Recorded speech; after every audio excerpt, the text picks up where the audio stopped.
Hi players, bonjour from Paris, my name is Asaf and welcome to my channel Easy Board Games. Today we're going to review Company of Heroes, the board game.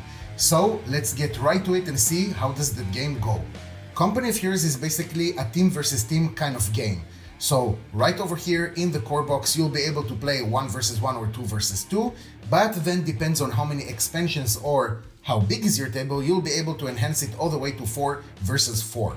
After we've chosen the map, and this is just one side of a double side map, and we're going to have another map in the core box, each team is going to choose one of the 4 factions. We have here the United States, on the other side we're going to have the Wehrmacht, and then in the box I left the Soviet and the English. Of course, what you can see over here, the miniatures are not supposed to be on the map, but I just wanted everything to be in one shot, so I little bit narrowed everything down. Also, each player is going to take a player board that is going to help him see how much income does he have from the different resources, what are the stockpiles, the commander cards, and the building cards. Now let's talk about the gameplay. So each round in Company of Heroes consists of 3 phases. The first phase is the maneuver phase, which the different factions will be able to spend command points and move between the different hexes, the different units. So one faction is going to play up to 3 command points, and then we're going to have another faction playing up to 3 command points, and so on until each faction has depleted all of their 9 command points. Then we're going to start the damage phase. And here we're going to see that if different units are in the right range, usually it's going to be a distance of 2, but of course you'll be able to upgrade it, or some units just come with a longer range. Then we're going to start to apply damage between the units. So in Company of Heroes, the damage is going to be applied simultaneously. So here, for example, this vehicle is going to do 1 anti-infantry damage to this unit, and this one is going to do another anti-infantry, and basically we're going to have 4 types of damage. So besides the anti-infantry, we're going to have armor piercing and high explosives, and also a fire damage that we're going to have right over here. Then, according to the defense matrix that each player is going to have next to him, we'll be able to see how the different damage affect the different units. So we can see, for example, that an infantry unit is completely vulnerable for anti-infantry damage, and that means that the Wehrmacht are going to cause 1 damage to the US right over here. But on the other side, if we're going to have a heavy vehicle like the Sherman tank that we can see right over here, and someone applied a high explosive damage to the Sherman, he will be able to roll this die as a defense die, and according to the result, we'll see if he got a damage or not. In this case, because we're going to have the red symbol over here, that means that the Sherman did take 1 point of damage. Then we're going to continue to the supply phase. The first thing that we're going to do is to take control of the different interest points that we're going to have over here in order to control the resources. So if we're going to have a green unit at this phase, or a specific vehicle with a specific capability, they're going to take one of the flag in their colors and going to put it right over here. And that symbolizes that right now they're controlling this point of interest. Then they're going to go to their income and going to change accordingly the new status. So right now the US gain control on this point of interest that is munition. So in their income, they're going to push their cube 1 step forward. Then, according to the income, we're going to readjust the stockpiles that we have. So for the US, for example, they're going to push 1 in the manpower, that's the first resource that we're going to have, then 2 in the munition that we already saw, then fuel, which is the third resource that we're going to have, and then if they're controlling one of the victory points of interest, they're going to push their victory points also.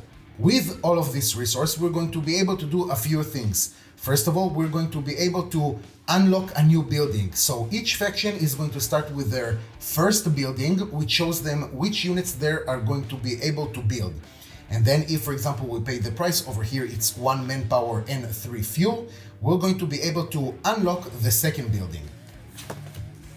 And then reveal the new units that are available for us. Also, we'll be able to upgrade some of our units with paying the right amount of munition.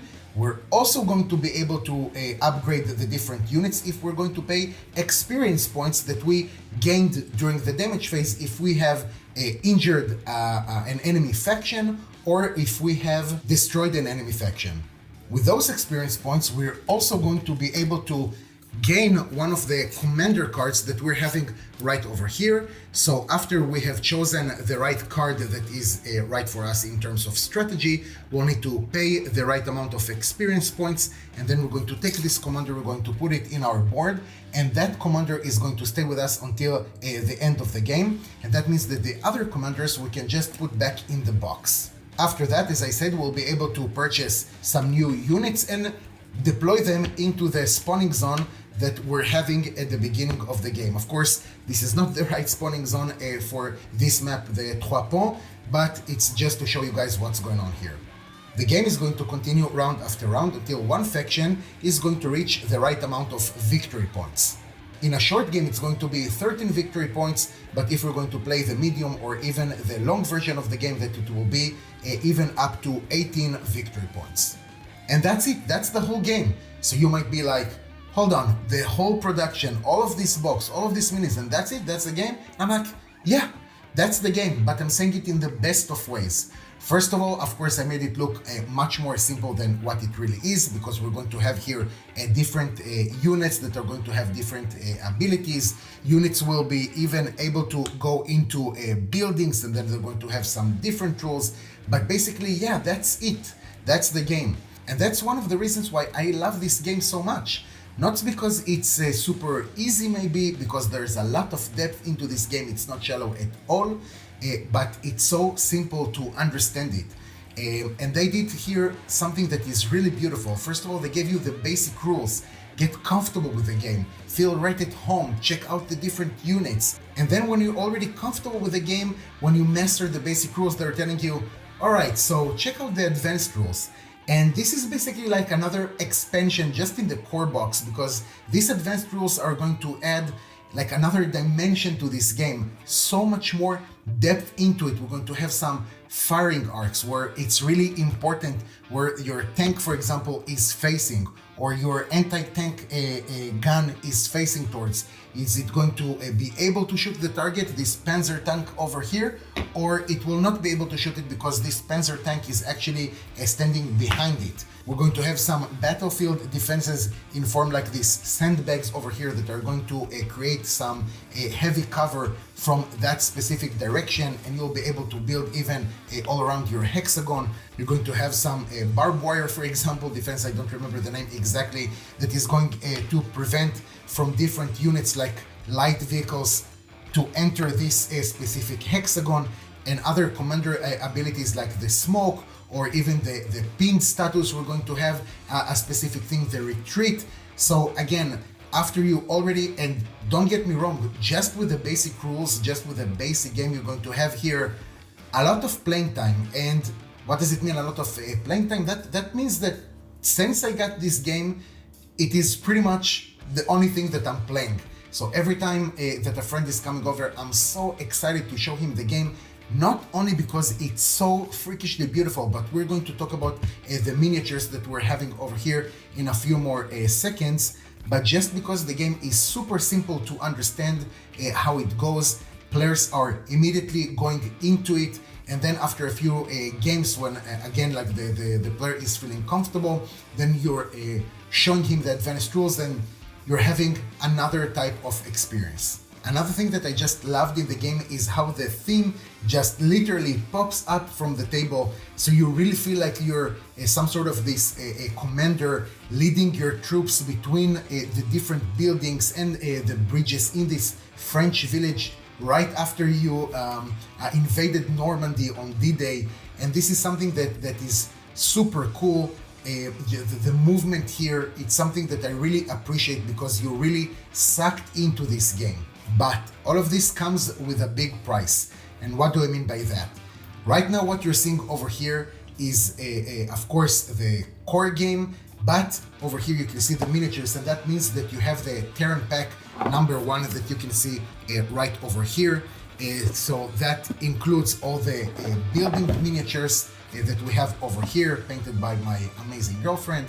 And you have here the different poles that are not in just the core game, and the sandbags and so on. If you would like to upgrade the game a little bit more, then it's not over right here. We're going to have the terrain pack number 2. So inside this terrain pack number 2, we're going to have some more miniatures, some bunkers, and hold on, let me get it. We're going to have here this crazy church that is just, it's beautiful. It's a masterpiece. It's a really cool miniatures to have, and also some miniatures to replace the destroyed houses. So it's even more realistic, and you can really feel the changing of the board itself. But just this, it's crazy. After you destroy the tower, then you're going to replace the miniature with a destroyed tower miniature. And all of this, it's something that I really appreciate, going into those details. Is it mandatory? I don't think that I can say yes. So, for example, terrain pack number 2, I think that maybe this is something that I would have let go. So this is just the beginning, all of these boxes that you're seeing right over here. So as I said, the terrain pack 2 and 1 and the core box, because we're going to have some more expansions. And that means that all of them need a big box, and I mean a big box. Yeah, this a war crate that was delivered, this 20 kilogram, I want to say, war crate, is enormous. I'm going to show you a photo right over here with my phone just for the scale of it, but this is huge. So of course it's not only for these 3 boxes, because we're going to have some more expansions. More expansions? Yeah, more expansions, because, you know, us board gamers, if we don't have a replayability that is going to last for eternity, we're not happy. So yeah, let's talk about those expansions. Although already you can play each time with a different faction, and not only that, with each faction you're going to have 5 commander cards, 5, 6, something like that, that you will be able to change every time, and that means that your strategy is going to change. And again, we're going to talk about the 4 maps basically that are coming with the core box. If that is not enough for you, I think they got you covered. So first of all, let's talk about the 3 small expansions that we're going to have right over here. And this is something that is going to add some commander cards and some more units. Over here we're going to have the Eastern Reinforcements, so this is going to be for the Soviets. And then we have the Pathfinder and the Stugessold pack, or Stag, I don't know. Let me know how it goes. These small expansions, and then you're going to have the co-op and the solo gaming experience with this expansion right over here, which I didn't check yet, so I owe you another video. And after that, we're going to have another expansion with the Elite Commanders, which is basically some more commander cards and some more units that we'll be able to play. And after that, we're going to have the Uber-Kommando West, which is another faction that will be able to join our war. And after that, if this is not enough for you, and you're like, oh, I don't care, I want to create my own map, they got you covered. So you're going to have here a world builder pack. That is something that you will be able to alternate the map the way that you want, and going to be able really to create your own thing for more than infinity of replayability that you're going to have with this game.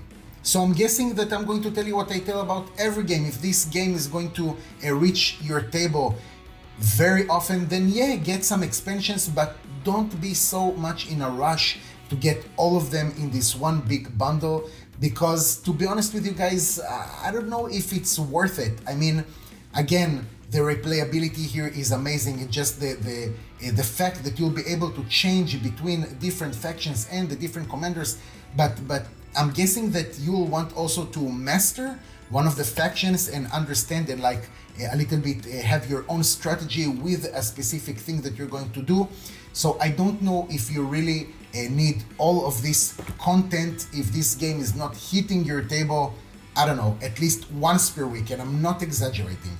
So all in all, Company of Heroes is an amazing game that even the setup with the miniature is something that is taking so quickly because of the amazing tray system that they got inside. You just put the map, you throw to each player their own tray with all the miniatures and all the cards, and I think that opening this table is no more than 10 minutes of preparation, and maybe even less than that. So yes, this is a game that is going to stay in my collection, and not only that, after a few games I think that it became such a loved game for me that it's definitely in my top 5. I need to check it because towards the end of the year I'm going to rank my whole collection.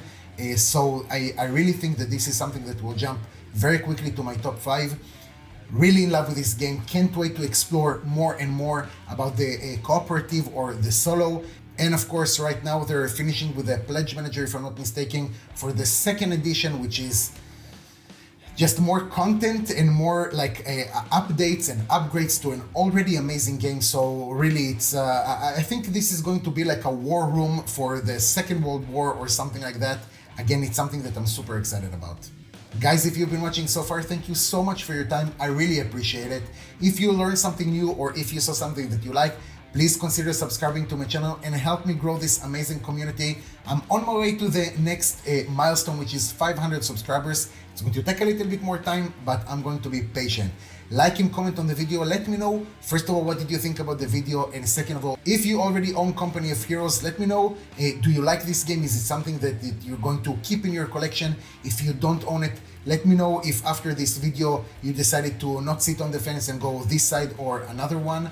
And in general, let me know which kind of game you would like to see on this channel. Thank you very much and see you next time.